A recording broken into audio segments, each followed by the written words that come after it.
Assalamualaikum warahmatullahi wabarakatuh. Apa kabarnya teman-teman? Berjumpa lagi bersama saya Wahyu di channel 2 Kehidupan. Salam hangat, salam sejahtera buat kita semua. Terima kasih buat kalian semua yang sudah mampir ke channel ini. Semoga kalian dimudahkan segala urusannya dan juga dilancarkan rizkinya. Pada kesempatan kali ini, saya akan membacakan cerita dari Mas Reza. Tapi sebelum masuk ke ceritanya, jangan lupa subscribe, like, komen, dan share ke teman-teman kalian, agar teman-teman kalian juga mendengarkan cerita ini. Tanpa basa-basi lagi, kita langsung aja masuk ke ceritanya. Nama saya adalah Reza. Kali ini saya akan bercerita tentang pengalaman pribadi saya sendiri. Tepatnya 5 bulan yang lalu. Waktu itu pada tanggal 5 Mei tahun 2021. Pada jam setengah 10 malam, saya keluar untuk nongkrong di taman desa yang lumayan agak jauh dari rumah. Maklum, pengangguran. Sebelum saya keluar, saya sempat menghubungi beberapa teman saya satu desa untuk diajak nongkrong di taman tersebut. Saya waktu itu menghubungi Hendra dan Anton untuk ke taman tersebut.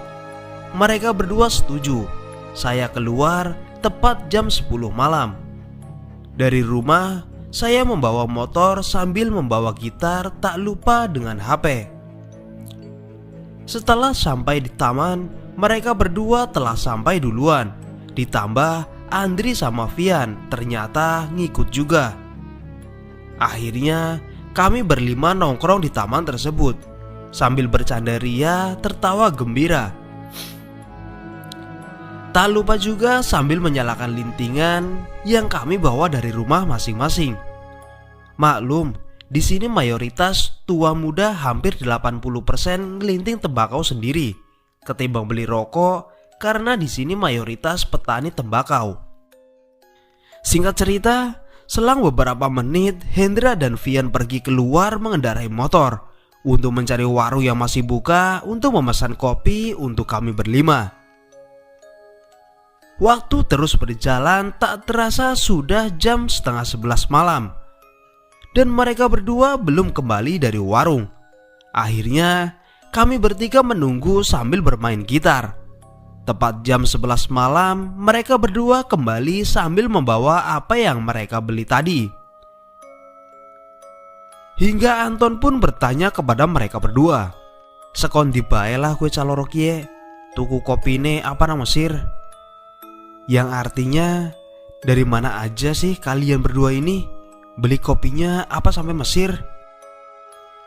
Angkringan kulon tutup, terus awak dewe golek wetan.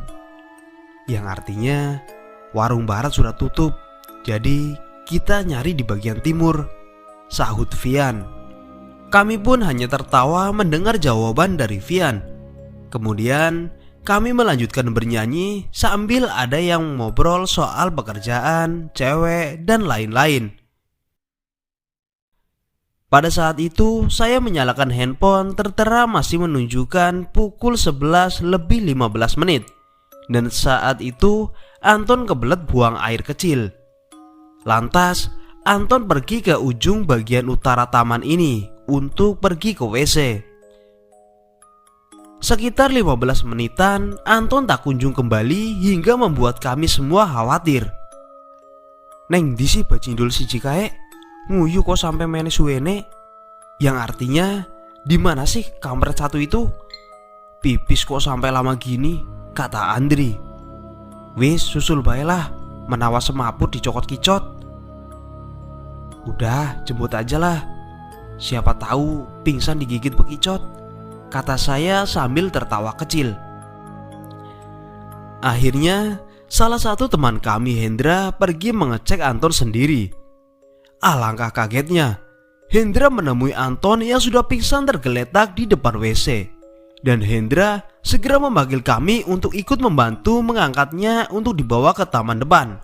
Sesampai di gazebo, Anton disadarkan oleh kami. Setelah beberapa menit, akhirnya Anton tersadar. Mukanya sangat pucat, ketakutan seperti baru saja mengalami kejadian ngeri. Lalu Anton diberi minum agar ia tenang dan bisa menjelaskan apa yang barusan terjadi. "Ayo, bali bae wis lah. Temenan ki aku ora ndolop. Matane ireng gedem." Yang artinya, "Ayo pulang aja. Beneran ini saya tidak bohong. Matanya hitam besar," kata Anton. Andri pun bertanya, "Koen weruh apa, Wok? Ngasih semaput ngana? Kamu lihat apa, ha? Sampai pingsan begitu?" Anton menjawab dengan gugup, dengan muka pucat dan ketakutan. "Baku lontong, yakin kayaknya ora salah weruh." "Pocong, sumpah ini aku gak salah lihat." Kami berempat bingung dan sekilas langsung ikut ketakutan. Akhirnya Anton diantar pulang oleh Vian duluan. Sedangkan kami yang berempat masih belum percaya dengan kata Anton, mulai ingin melihat sendiri ke ujung WC di mana Anton pingsan. Kami berempat berjalan ke tempat tersebut dengan menyalakan flash center HP. Maklum, di ujung WC gelap gulita, hanya ada sebuah lampu bohlam kuning. Sekitar 10 menitan kami memantau ke sana kemari. Tidak ada apapun seperti apa yang dilihat Anton. Hendra sepertinya ingin mengatakan sesuatu, tetapi tidak jadi karena angin tiba-tiba berhembus begitu kencang di tempat itu saja. Alangkah kagetnya kami berempat melihat cewek baju putih rambut panjang duduk di atas pohon durian sambil tertawa kecil. Berbeda dengan yang Anton lihat, namun itu sama membuat kami berempat terpaku tidak bisa bicara. Angin masih sedikit besar dan menutup pintu WC yang awalnya terbuka menjadi tertutup. Dan kami berempat melihat jelas sosok apa yang dibalik pintu WC. Benar kata Anton. Tadi sosok pocong berdiri tetapi membelakangi kami. Kami terkejut hingga melantunkan ayat-ayat Al-Quran sebisanya. Mungkin karena saking paniknya kami berempat sampai-sampai salah baca doa. Alhasil kedua makhluk itu tidak pergi dan masih di tempat semula, dan Mbak Kuntinya semakin keras tertawanya. Akhirnya kami berempat pergi dengan berlari hingga Vian terjatuh saat berlari. Luka tidak lagi diperhatikan, yang penting bisa menyelamatkan diri dulu. Akhirnya kami sampai di motor masing-masing dan langsung tancap gas pergi ke rumah Andri yang jaraknya tidak terlalu jauh untuk menginap di sana. Sampai di rumah Andri, semua motor sudah dimasukkan dan kami berempat langsung bergegas menuju kamar Andri. Hingga saya kelupaan kalau gitar saya tertinggal. Kami putuskan untuk tidak kesana lagi, hanya untuk mengambil gitar. Dan saya pasrah kalau gitar hilang tidak apa-apa. Yang penting tidak ketemu dengan kedua makhluk tadi. Singkat cerita, jam menunjukkan pukul 1 malam. Dan kami pun tertidur sampai pagi. Pada jam 8 pagi kami berpamitan pulang sama Andri, dan kami kembali ke taman untuk mengambil gitar. Alhamdulillah, gitar saya benar-benar sudah tidak ada.